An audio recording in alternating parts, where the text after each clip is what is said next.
Dry January is a nice idea, but it doesn't solve the real problem. Nearly 2 billion people on this planet drink alcohol regularly. And that's not a fringe habit. That's standard operating procedure for a good chunk of the world's population. And every January, a whole lot of those people decide that they're going to reset. Dry January. No booze for 30 days. White knuckle it. Prove a point. Get healthy. And then February shows up. Here's the dicey question nobody likes to ask. If alcohol was quietly damaging your body for years, what exactly does 30 days fix? That's what we're going to talk about today. Not from a moral angle, not from a judgment angle, from a physiology angle. From the reality of what alcohol actually does to a human body. Short-term, long-term, and why the medical community has quietly changed its tune about what's considered safe. Because this is second act recovery, and the truth matters.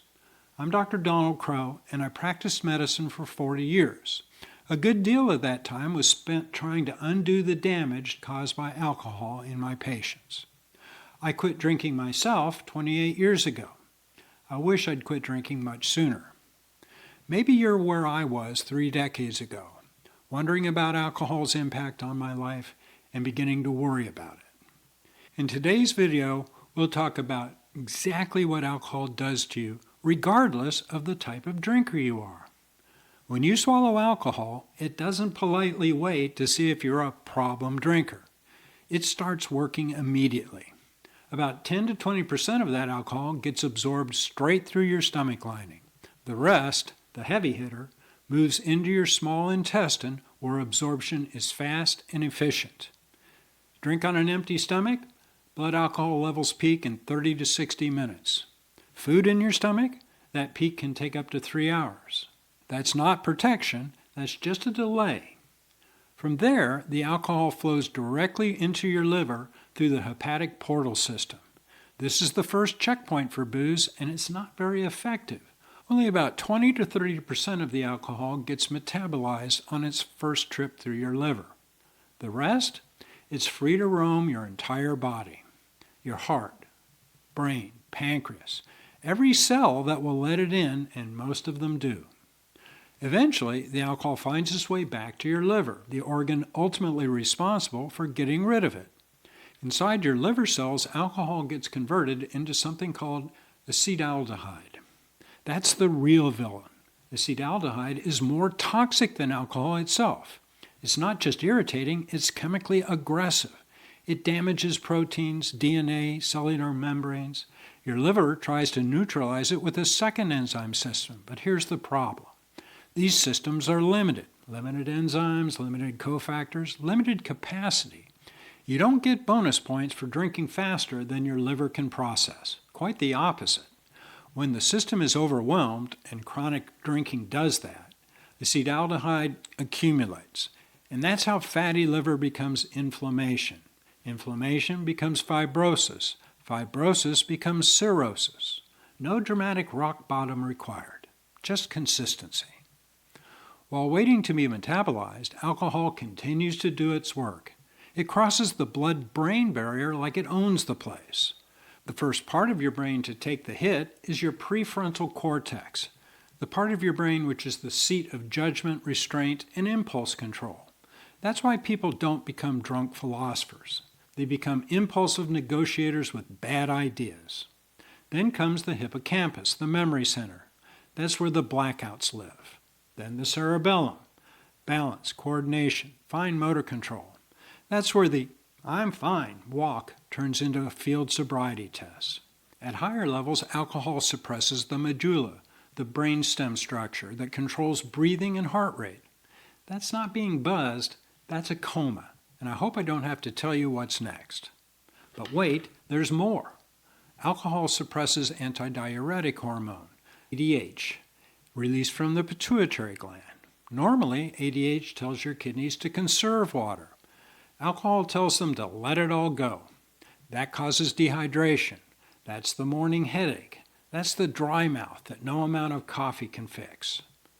Alcohol alters cardiac ion channels, leading to arrhythmias and weakened heart muscle. It inflames the pancreas. Pancreatitis isn't a fluke, it's chemistry. It irritates your stomach lining.